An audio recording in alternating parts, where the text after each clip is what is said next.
From the campus of the University of Utah in Salt Lake City, the Utah Debate Commission welcomes you to the Attorney General Republican Primary Candidate Debate.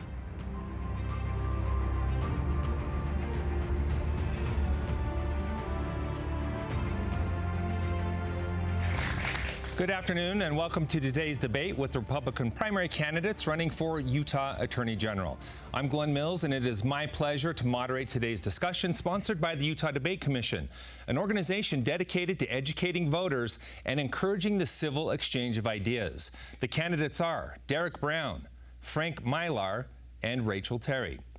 If you are watching or listening live, you are welcome to send your reactions and questions on social media. All you have to do is use the hashtag UTDebates. The format for this debate is as follows. Each candidate will have a predetermined time to respond to the questions, and on occasion, there will be rebuttal time granted. A random drawing held prior to the debate determining that Mr. Mylar will get the initial response to the first question. We'll then alternate turns on the remaining questions throughout the debate. And now it is time to debate. And in lieu of the traditional opening statement, we're going to offer each of you an opportunity right away to try to differentiate yourselves from the others on the stage. Mr. Mylar, that first question is yours, and it is what about you makes you the most qualified candidate to take this position? Well, thank you. I'm the most seasoned candidate in this race. I've been practicing law for over 36 years. I'm the only one that's actually worked for over 12 years in the Attorney General's office, and I work for every major every major aspect of that office, including criminal defense, criminal prosecution, but I've also done criminal defense. I've also been in private practice for over 24 years and done a lot of constitutional cases at all levels of court, up to the U.S. Supreme Court, 10th Circuit Court of Appeals, and many trial cases. I think that the other thing is that I think that my clients, my opposition, they have some good experiences. Derek's is a lot in the legislative branch, and Rachel's is a lot in the executive branch in different areas. Most of their careers have been in those areas, whereas longer than they've actually practiced law, I've had my own law firm for the last 24 years in addition to the 12 years in the AG's office. Okay, thank you very much. Mrs. Terry, your turn now. What makes you the most qualified candidate for this position? Well, first, thank you for organizing this debate, and thank you to everyone who has tuned in and listening and for engaging in the Attorney General's race. The Attorney General impacts every person in the state of Utah. My career has led me to this place where I am ready to hit the ground running as your next Attorney General. I started practicing law about 20 years ago and started in private practice. Then I spent 2 years at the Board of Education, where I prosecuted educator misconduct. I then worked for 7 years at the Attorney General's office, where I got to handle some of the most significant cases in our state's history. I advocated for cities and towns across the state, and now I'm the director of a state agency, where I oversee a large team of attorneys and professionals whose sole responsibility is to protect the state of Utah. I've been doing this work long before there was a title or prestige associated with it. This is the work that I love. This is the work that I want to do, and I will focus on you and the work and nothing else. All right, Mr. Brown, the final minute on this topic will be yours. What is it that makes you the best candidate for this job? Thank you. Thank you for the question. Thank you to the Debate Commission for all the work that you've done. As I've traveled the state, the most common question I get, interestingly, is what does the Attorney General do? What is the role? And the answer it is your attorney. It matters to you. It matters to families in Utah because you're effectively running the largest law firm in the state of Utah. There's over 500 people that work at the Attorney General's office, which means it requires a combination of legal skills, which I have. I've practiced law for 2 of the most prestigious law firms in the country and clerked for a federal judge. It requires political know-how and work with the press. And I'm the only person here who's been an elected official and has understood those dynamics. I've been legal counsel for 2 United States senators. But more importantly, It requires leadership skills. A lot of you know me from my time serving as chairman of the Utah Republican Party. That's why I've earned the support and endorsement of individuals like both Spencer Cox and Mike Lee for my track record of support. Okay, thank you very much. Now on to the next question, and the first response will go to Mrs. Terry. Previous administrations have come under intense and extensive criticism from the public. For things like associations, the way they manage time, among other issues. What would you do to repair public trust in this office if you were elected? This question is consistent with what Utahns have been telling me all along, that their biggest concern for the next Attorney General is that it be someone they can trust. And if you want to stay out of trouble, don't go looking for it. It means staying focused on the work and nothing but the work. This is what I want to do. I've been working to advocate and protect Utahns for the last decade and for 20 years of my career. And it also means not bringing conflicts of interest to the office. One of my concerns is that Mr. Brown has been lobbying for some of the very corporations that are being sued and investigated by the Attorney General's office, such as representing Facebook since 2017, which is part of the social media litigation, and also having received money from the tobacco lobby when the Attorney General's office is the one administering the settlement proceeds from the tobacco settlements. Making sure that we have someone in the office who doesn't bring scandal, who doesn't bring conflicts, is the beginning to creating a relationship of trust and transparency between the Attorney General and the public. Mr. Brown, you're up next. Thank you, I appreciate that. Yeah. It's not entirely accurate, and frankly, accuracy matters. So here's what I'm going to do. I'm going to go ahead and give some rebuttal time for this question. But first off, let's start with the question, and then we'll come back and go to rebuttal time for that. But first off, explain what you would do to repair public trust in the office. Well, I think the critical aspect here is transparency.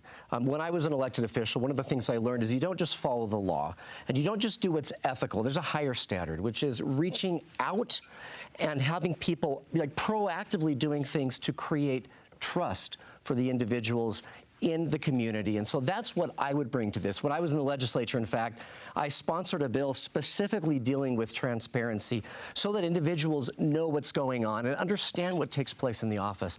A couple of the other things I did when I both worked with Senator Mike Lee, and also that I did when I've worked with other individuals and been an elected official, is I've done town halls, I've reached out proactively, I've run a constituent services program, and those are all the kinds of things that you need to do to create trust. It's not enough to simply stay out of trouble. You have to proactively do things which will create trust for the individuals in the state of Utah, and the Attorney General owes it to the citizens. Okay. Again, we will come back to that previous comment. Mr. Mylar, your thoughts first on repairing public trust in the office. Absolutely. I think a lot of the problems have stemmed from the different people that support sometimes the candidates.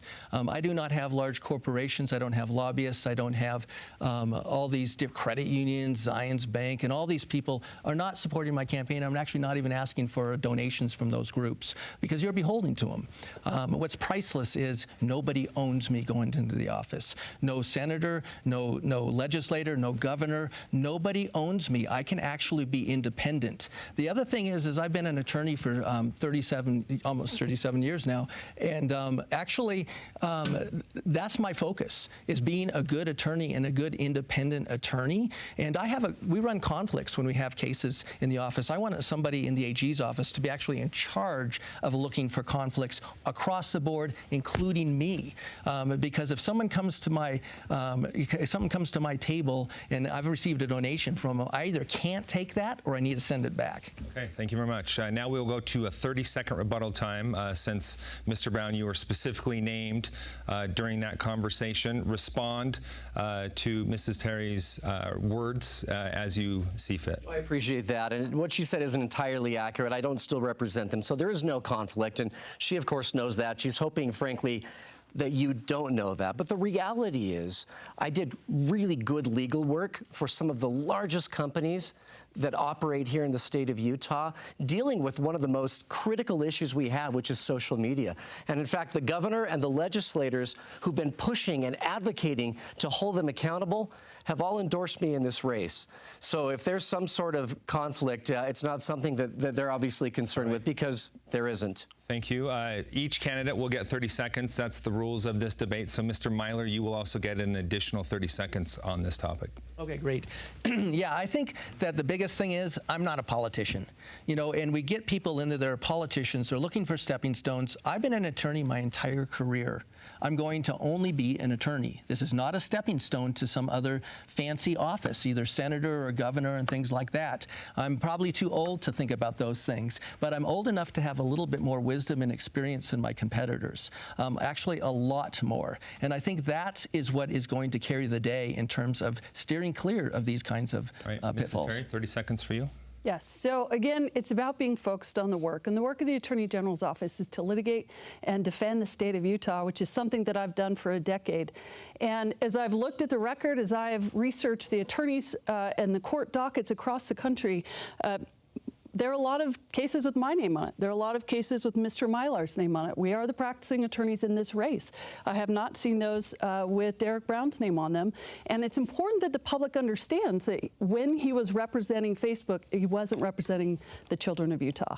All right, we're going to move on to a new question, and this one is centered around priorities as Attorney General. If you were elected, what would your priorities be, and more importantly, how would you determine what cases you would be willing to take up? Mr. Brown, the first response is yours. Thank you. There are three issues that I'm focusing on, and first is protecting children, protecting the most vulnerable, protecting those in Utah who are most in need of that help. The second issue is dealing with the overreach of the federal government. This is something that I've dealt with in my private practice as a legislator working for United States senators. The federal government, by and large, is now controlling so much of the state of Utah, and it's the role of the Attorney General to proactively represent the state of Utah and push back against that. And the third thing I would do is bring reforms to this office to increase things like transparency and to increase the resources that they need. This needs to be the most effective, most prestigious, most well-run law firm in the state of Utah. I've worked with the legislature. The Speaker of the House and the Senate President both endorsed me in this race, and I've talked with them about bringing resources to this office if I'm elected. So those are my main three priorities and why I'm running. Okay, Mr. Mylar, that question now turns to you. How would you determine what cases to pursue? Sure. The first, the most obvious one to me is reinstating what Title IX is supposed to be. I'm going to defend women's sports, bathrooms, and showers without exceptions. There should not be exceptions. I'm sorry. We can't just, we've got to start looking at the rights of these girls who privacy and religious freedom and their safety is being invaded in the name of political correctness. So that is one thing that I will work hard on. I was listening to a podcast today, a CLE, on this very subject about fighting these issues, and several of the other states are doing it, and we're not doing it here like we need to do it. The other thing is fighting the feds. I've already filed a U.S. Supreme Court brief in April fighting the feds in eastern Utah, so this is not new to me. I will carry that on. The other thing is immigration. People dump people in our state at midnight by airline flights and by bus rides, and we need to stop that. That is nonsense. We need to send them back, but we certainly should not allow it. Mrs. Terry, talk to us about how you would assess a case and whether or not you would take it up. Well, my top priority as your Attorney General will be creating trust and transparency in the Attorney General's office. And that means being accessible, open, and responsive for the decisions that I make as your Attorney General. And that includes which cases that we pursue and which ones that we don't. There are criminal cases that are important that we need to prosecute because that is how we'll protect children, that's how we protect the elderly, and it's how we keep our streets safe from whether it be prosecuting gang violence or fentanyl or domestic violence or sexual assault. And then the other is fighting the federal overreach in education, in public lands, and in energy. These are the issues that have the most direct impact on our families, because when energy is more expensive, it's more expensive for us as family. When we lock Utahns out of public lands, then that means that our agriculture, our energy is is put at risk, which is a huge part of the culture and economy of the state of Utah. And I will be accessible and responsive in explaining all my positions as your Attorney General. All right, turning now to a theme that has already been brought up in this discussion, and specifically TikTok. The state of Utah has recently filed a second suit against the platform, claiming that it allows for young users to be sexually exploited and other illegal activity.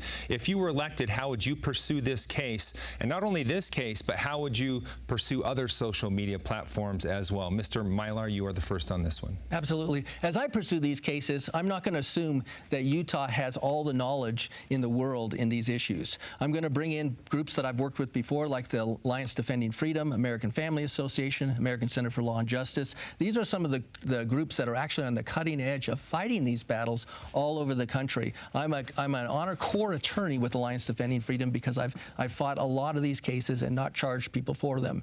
They help out these state agencies, and so I'm going to also do that. I solemnly will do everything I can to protect children, not only from being predators on things like TikTok, but also in the libraries of schools. We should not have sexually explicit materials in the schools, and I do believe that there's an AG opinion that was issued on this that's in error.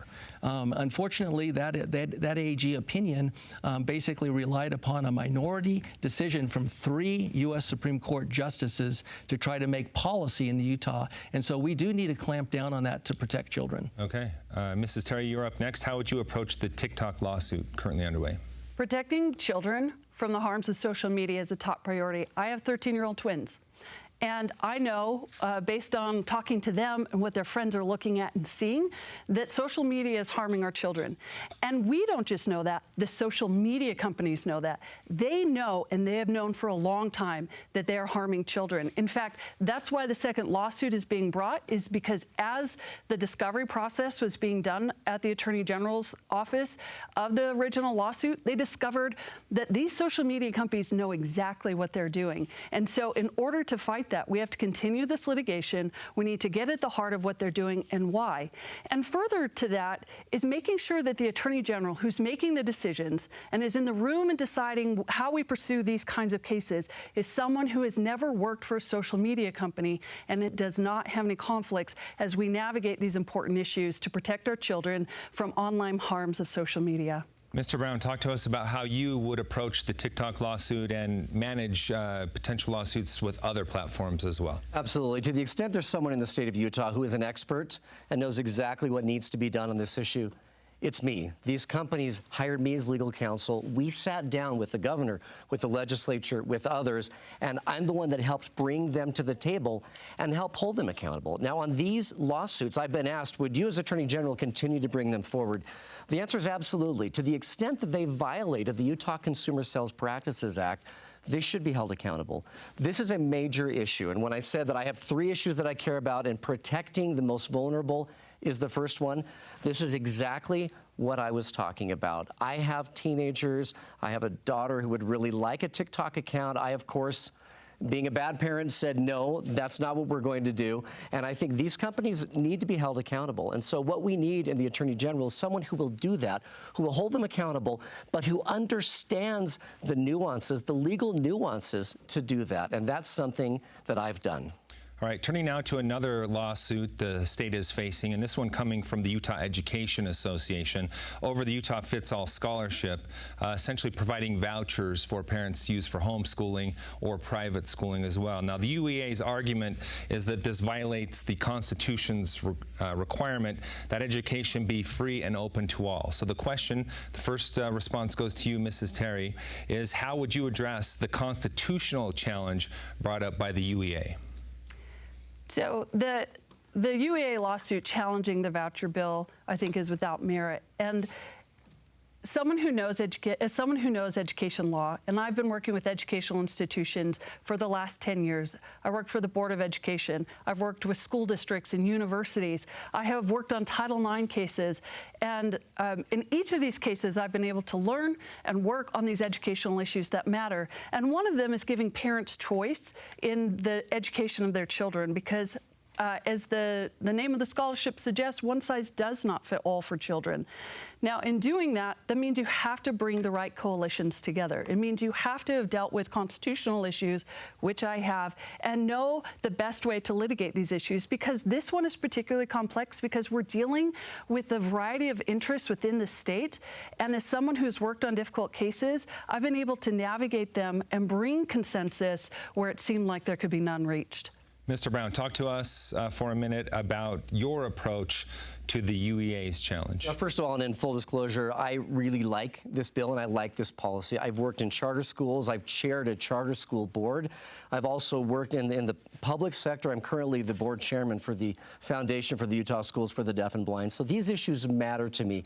School choice matters. Now, I personally believe that the argument that they're making is without merit, and even though they're trying to hook it onto a constitutional provision in the Utah State Constitution, it doesn't necessarily have merit. That being said, the Attorney General's job is to defend the state and defend it when it is sued. And so this is one of those cases where, as Attorney General, I would absolutely defend the lawsuit. I've even been asked, would you defend a law that you don't like? And the answer is yes. The Attorney General's job is not to pick and choose which laws you like or don't like.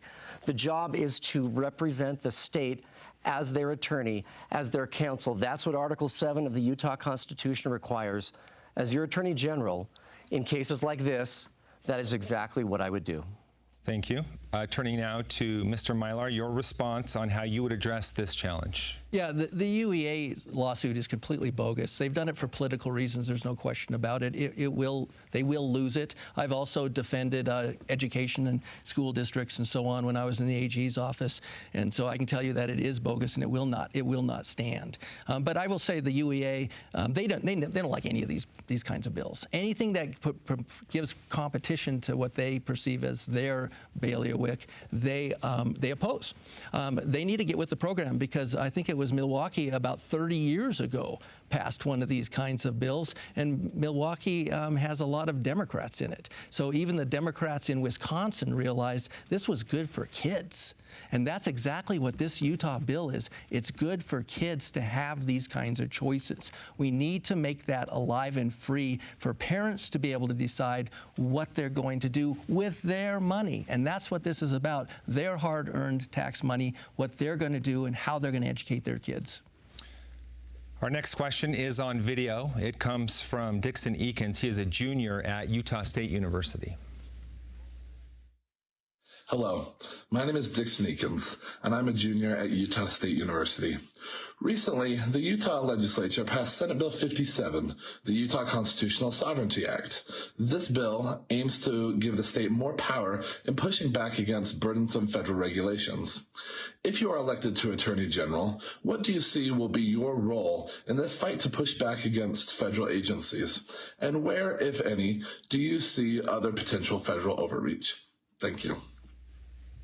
Mr. Brown, the first response goes to you. Great. Thank you, Dixon. I appreciate that question. And this is something I've talked about at length. I like this approach. SB 57 is one that I've talked and worked with a number of legislators.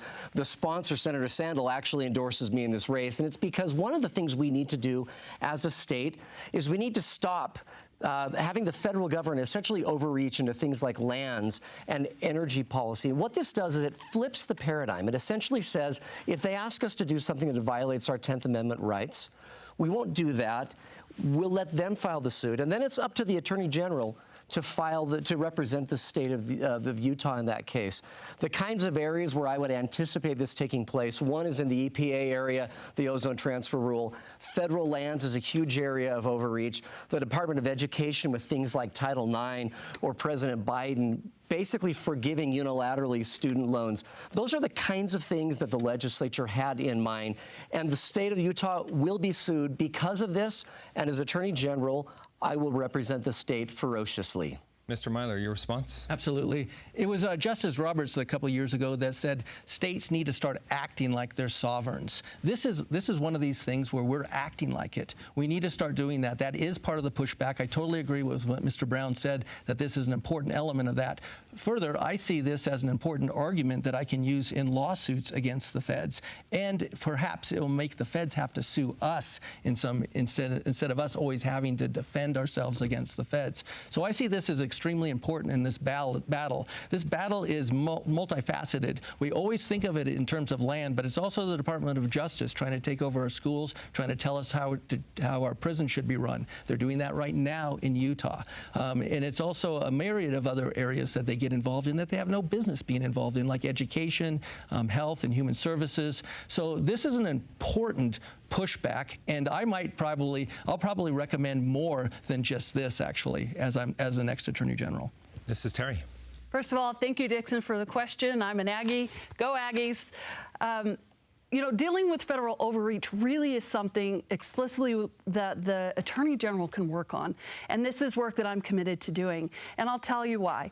Because when we talk about federal overreach, it seems very abstract. But over the last 6 months, as I've talked to people, it's become a very personal issue. When you talk about the changes to Title IX, and Title IX is something I've worked on extensively throughout my career, we're talking about changes that undermine the original intent and meaning of Title IX. When we talk about federal lands, we're talking about grazing permits. I live in Davis County. Grazing permits aren't a part of my life. But as I talk about these issues with people in rural Utah, and they tell me that when those grazing permits go away, they lose their ranch. When we lose those ranches, we lose those communities, we lose those schools, which means we lose access to so much of our culture and heritage as Utahns. So I am committed to fighting the federal government through litigation and negotiation.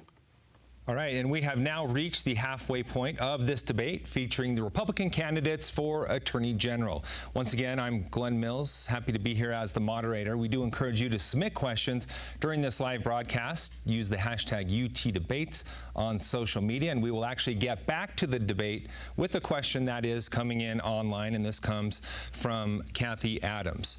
And that question is, how would you choose legal consultants to work with the AG's office to avoid conflicts of interest? Mr. Mylar. Yeah, so that is one of the things I mentioned that I would do, is actually have somebody in charge of these conflicts. I'm aware of that, working for 12 years in the AG's office, worked for 3 different attorney generals. I'm also aware on many times they farm out litigation to downtown Salt Lake, and we pay exorbitant fees for it. I do not want that to happen. Many times we could use a county attorney, and a lot of times that happens with counties. They'll swap things in terms of when there's a conflict. So I do not want to just waste a lot of money, and it's millions. It goes into the millions that the AG's office pours out into the private sector to defend suits that it should be doing. The other thing I'll do a lot of is bring in the expertise of groups, like I said, like Alliance Defending Freedom and some of those others that will help very much in a lot of this litigation. And sometimes they can completely take over the case. Obviously, I would still have the ultimate oversight, but that would be greatly help that situation. Mrs. Terry, your thoughts? Yeah, so this is an issue that I've been working on for a long time, especially when I was at the Attorney General's office, and now I'm the director of a state agency that works with the Attorney General's office on litigation and finding and first, I want to say that we are so lucky to have such exceptional attorneys and staff and investigators at the Attorney General's office who are carrying a heavy load and investigating hard cases. And I've done that with them, and I want to continue to do that with them. And the way that we select people to do work on the outside and it's rare, it doesn't need to be done very often, is you identify someone who has a particular expertise in the area that you need. Now, the question being, how do you avoid conflicts? That's something that attorneys do every day as they navigate their practice. It's identifying areas where you may have a relationship with someone who's involved in the case. And that's why I'm uniquely qualified to be in this position, because my only client for the last 10 years has been the people in the state of Utah. So I won't bring any personal conflicts to this role. Mr. Brown, the final response to this question is yours. I appreciate this. Having practiced law in 2 of the largest law firms in the world, I'm very familiar with how this happens. We have almost 300 attorneys in the Attorney General's office. And so we have attorneys coming and going on a regular basis. And so dealing with conflicts it's a very simple process. We do it all the time. Those of us who have worked in the private sector extensively understand how it is that we do this. And frankly, I have been hired by some of the largest, most influential companies on the planet. And I know there are those that say, well, then maybe you would have a conflict. Well, I'm not currently representing them, so of course I wouldn't. But I would say you probably don't want an attorney general who doesn't have that kind of background, who doesn't have conflicts, because it means they haven't really been hired by the kind of people that are bringing the real cases, the real meat of what's going on here. So the other thing I would mention is that there's an audit taking place. I look forward to one of the things that will be discussed in that audit is how things like this, these kind of conflicts, can be better resolved, because I'm always looking for ways to improve things. We are going to dig now into the Dobbs case, of course, in that the United States Supreme Court returning the regulation of abortion procedures back to states. Since then, we have seen really a wide range of new laws varying from state to state, causing some concern even among Republican voters. So the question tonight is, do you believe that states should control abortion laws? And if so, how do you go about enforcing them? Mrs. Terry. So I am pro-life, and I support the laws that have been passed in the state of Utah. And this issue is particularly relevant and important to me because of my personal experience. When I was pregnant with my twins, there were some abnormalities on the ultrasound, and the doctor suggested that we consider evaluating an abortion. But we were far enough along in that pregnancy that I knew those two. And we'd already bonded, and that has informed how I look at our pro-life debate, while also being deeply respectful of the fact that each woman needs to identify and sort through these issues for themselves. I agree with the Supreme Court, who has said that this should be a state-based issue. And in Utah, we support families. We believe that being pro-life means being able to create your own family in your own time and in your own way. And I will defend and support the laws of the state of Utah, because that is my job as your Attorney General, is to support and defend what your legislators have passed at your request. Mr. Brown, should abortion rights laws be handled at the state level, and how do you go about enforcing them? The answer is yes, and I appreciate that question. My wife and I also have very personal experiences on this issue, and without getting into those, I will say that this issue matters to me, not just from the ethical and moral standpoint, but the Dobbs decision basically gave the decision-making on this issue back to the states, which is where it should have been all along. As a constitutional conservative myself, I always had issues with the fact that the federal government, the Supreme Court, effectively took it away from the states. And so the job, as I view it as Attorney General, is defending the state. We currently have state laws on this that are at the Supreme Court. But one of the other areas we need to be very careful about is the fact that the federal government, particularly HHS, has tried to reinterpret regulations to override state statutes. That is exactly the kind of thing that an Attorney General needs to push back on behalf of the state. And as Attorney General of Utah, as pro-life as I am, this is absolutely something that I will do. Mr. Mylar. Yes, I'm absolutely pro-life, and I will vigorously defend the pro-life laws that we passed in Utah. In fact, a year ago, I actually filed a brief with the Utah Supreme Court representing pro-life OB/GYN doctors in defending that statute that was passed. I've been throughout my practice, I've helped also in the other part of this, that is with pregnancy resource centers, pregnancy care centers across the state. I often give them free legal help and free legal assistance. And I often meet with women that don't know whether to have an abortion or to adopt.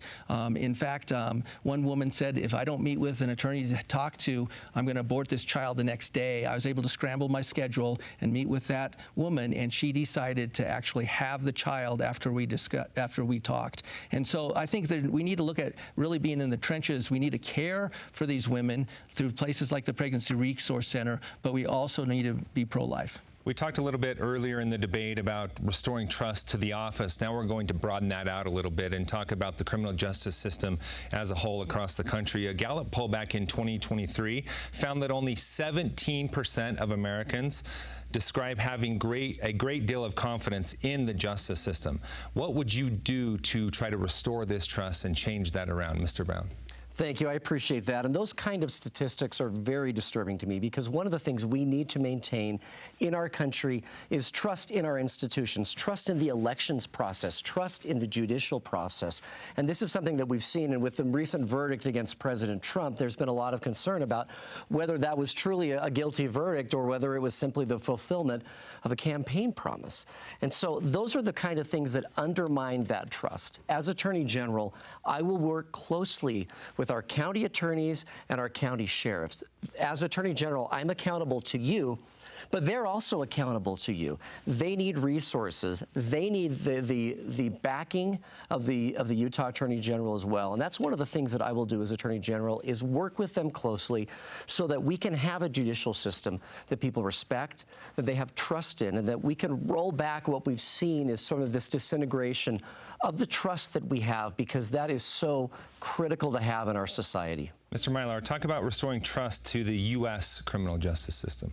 Yes, this is something that I'm very familiar with. I have far more criminal law experience than anyone else standing here, not only as a prosecutor, but also defending. And I think that's very important, that I've done criminal defense as well as criminal prosecution, because you get to see both sides of the aisle. I actually once defended pro-life sidewalk counselors when they were criminally prosecuted in Salt Lake City. It went to trial and we won.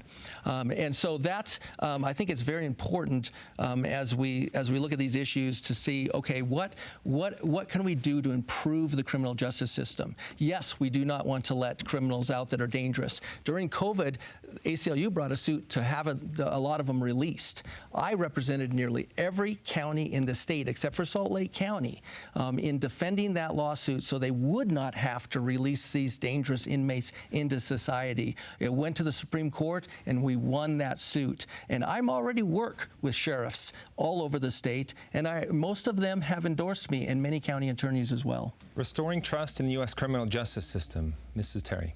Yes. So making sure that people have trust in our judicial system is a core tenet to making sure that our nation works and thrives.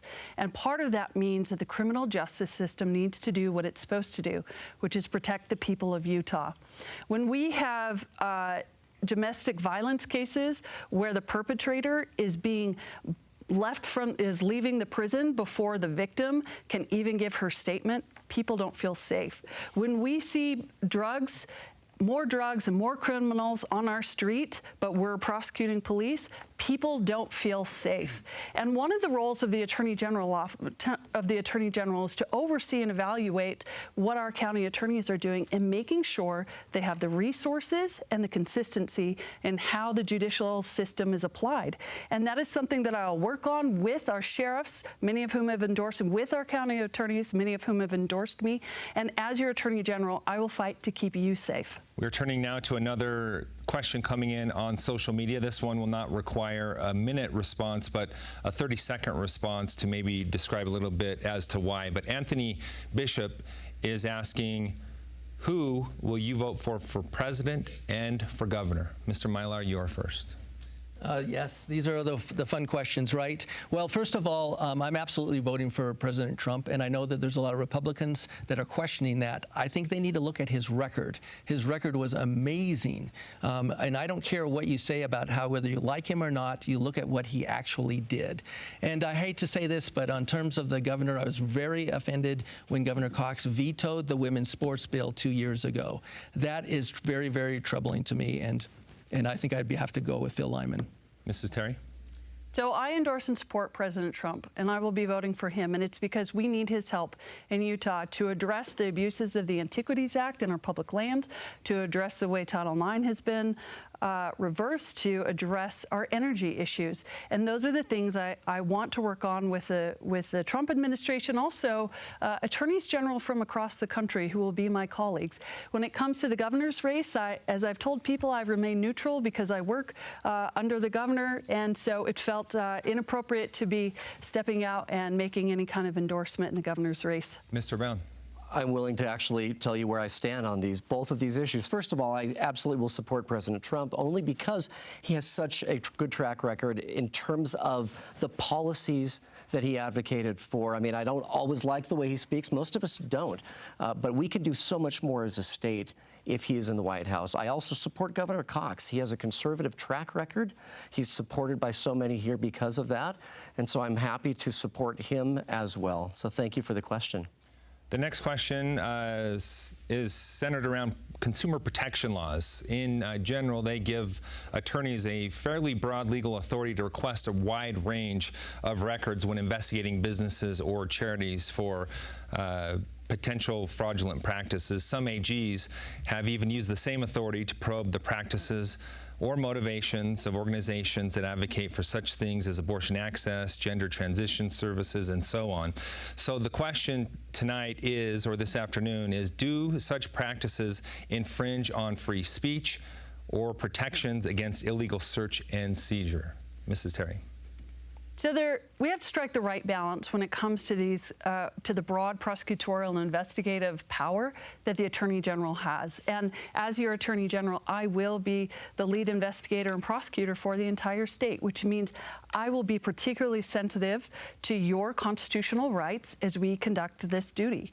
Now, when it comes to small businesses and advocacy organizations, sometimes an investigation needs to be done, but sometimes it's politicized in order to identify donors and supporters so that they can be outed, if you will, for their support and their work, and that's not appropriate. We've seen cases to this extent come through the Supreme Court, and making sure that we respect the First Amendment rights and privacy rights and handle these things in a way that doesn't politicize and further doesn't undermine people's confidence in the judicial system, in their law enforcement system when we're just going after. In fact, there's a bill that's created that Congress is working hard to address that creates far too big of a dragnet on these issues. Okay, Mr. Brown, talk about broad legal authority and its impact on freedom of speech and illegal search and seizure. I appreciate that, and this is a great question because one of the unique things about Utah is the Division of Consumer Protection isn't technically underneath the Attorney General's office. In most states it is.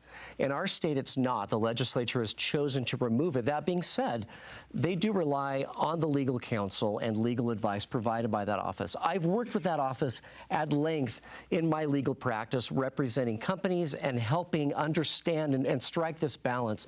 But I believe it is critical that we understand that whoever is in the Attorney General's office understands that there has to be a balance.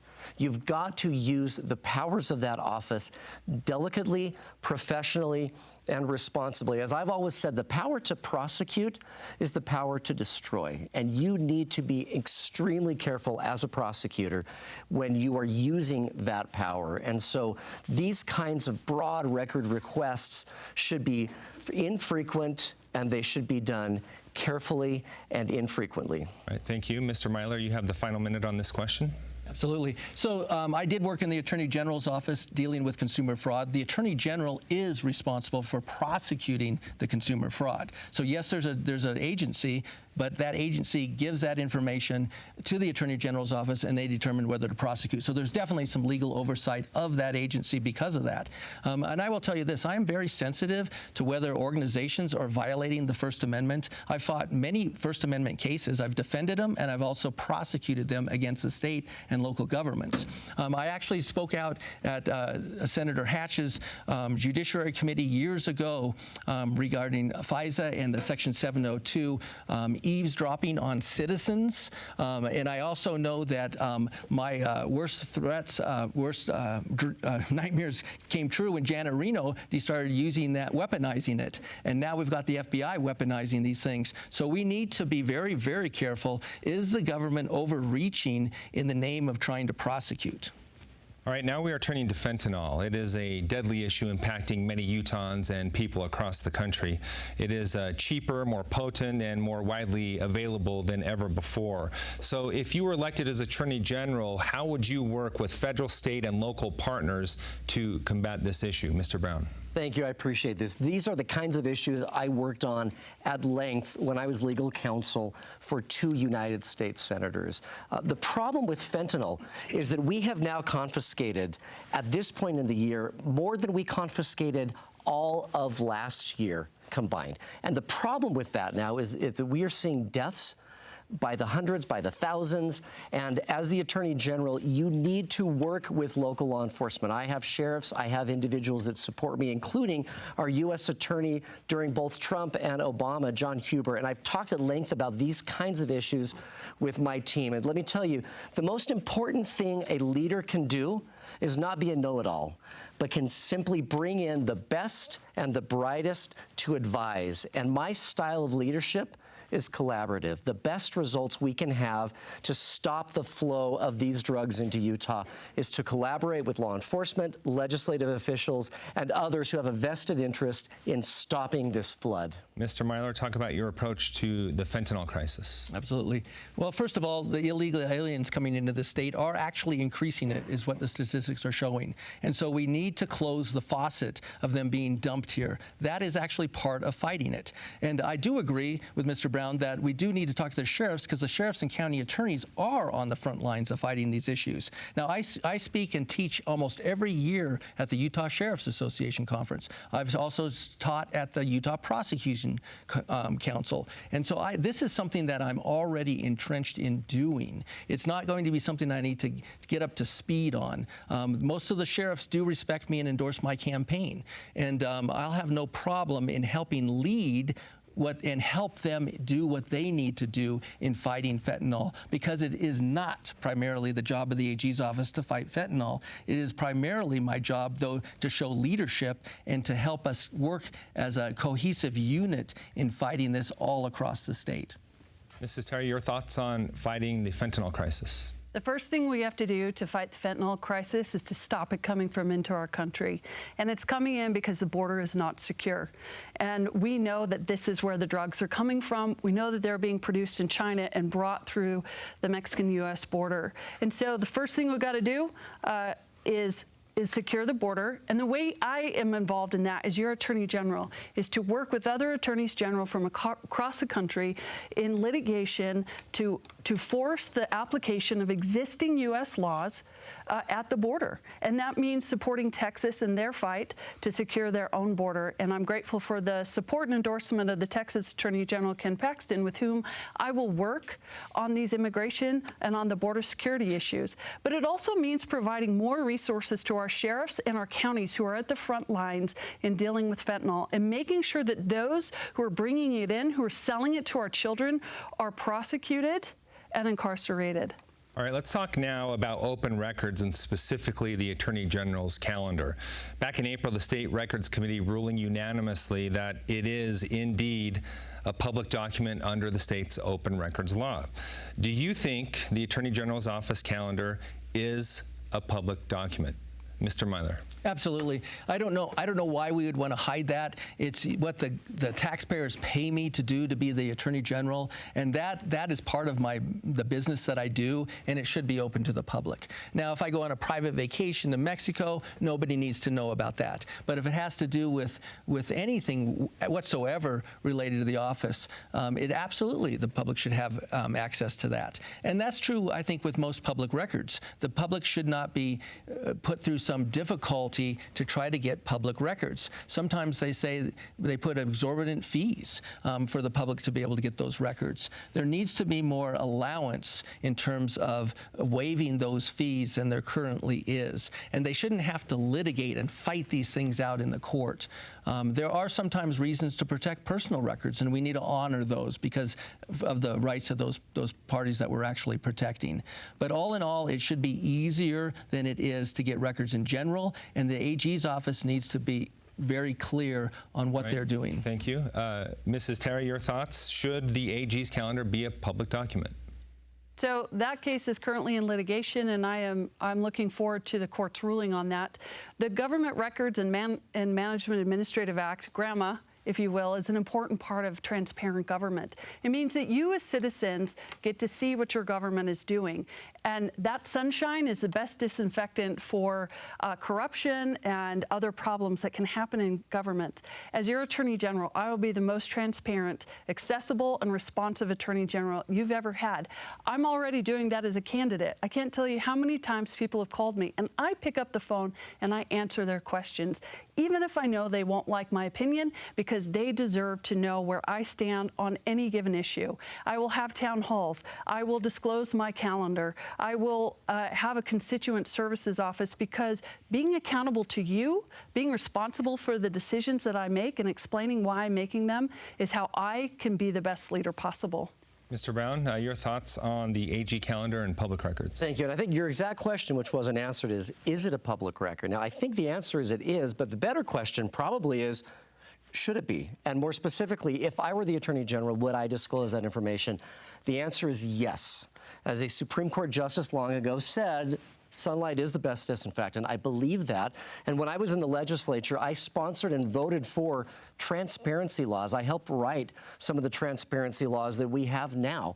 And I believe that's the way that you create an environment of trust where people understand what it is you're doing. I've had people that have said to me in the past years, well, the press may be out to get you. Be careful. No, no, no. The press just wants to know what's going on. The public just wants to know what's going on. The way you facilitate that is you create an open environment where things like calendars are made available and people know what you're doing. And that's why I've said I'll do exactly what I did before when I served in the House of Representatives. I'll have town halls. I'll respond to constituent emails. I'll have constituent services. I'll do all the things that elected officials do. All right, thank you very much. We are down to our last question now. We'll have about 20 seconds each on this one, and it's a simple question. Should the Attorney General be appointed or elected? Mrs. Terry. The Attorney General should and always be elected so that we don't eliminate your voice as the public. You are the one who gets to hire and fire. But it's important that your Attorney General also has some space from both the legislature and the governor's office, which is difficult here in this particular election when Mr. Brown is being entirely funded almost by the governor and the legislators. We have to move on. We're really tight on time. Sorry about that. Mr. Brown, your thoughts? Thank you. The answer to the question is it should always be elected. This is how people are accountable to, the Attorney General is accountable to the people, is you've got to have that level of connection and accountability. And so I believe that Utah does it right, just like 43 other states with us, that the Attorney General should be an elected position. That way they're accountable to you. Mr. Mylar, appointed or elected? It should absolutely be elected. It is a citizen's attorney. It is not the governor's, it's not the legislature. And I think you have to worry a little bit on some of these endorsements on whether they're already beholden to some of these people that have endorsed them. You will know for a fact that I'm not beholden to anyone, that I represent the citizens of the state. We have now reached the end of the debate, a random drawing held earlier, determining that the first closing statement would go to Mrs. Terry. Now, Mrs. Terry, your closing statement. Thank you. I'm so grateful to be on the stage. Thank you for everyone who's engaged with me in the past 6 months, who's watching this debate.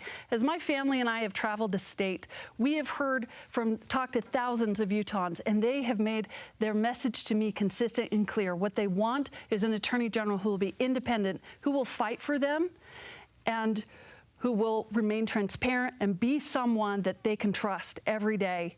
This is the work that I've been doing for the last 10 years. This is the work I want to keep doing. This isn't a stepping stone to another position. This is the work that I care about as your Attorney General.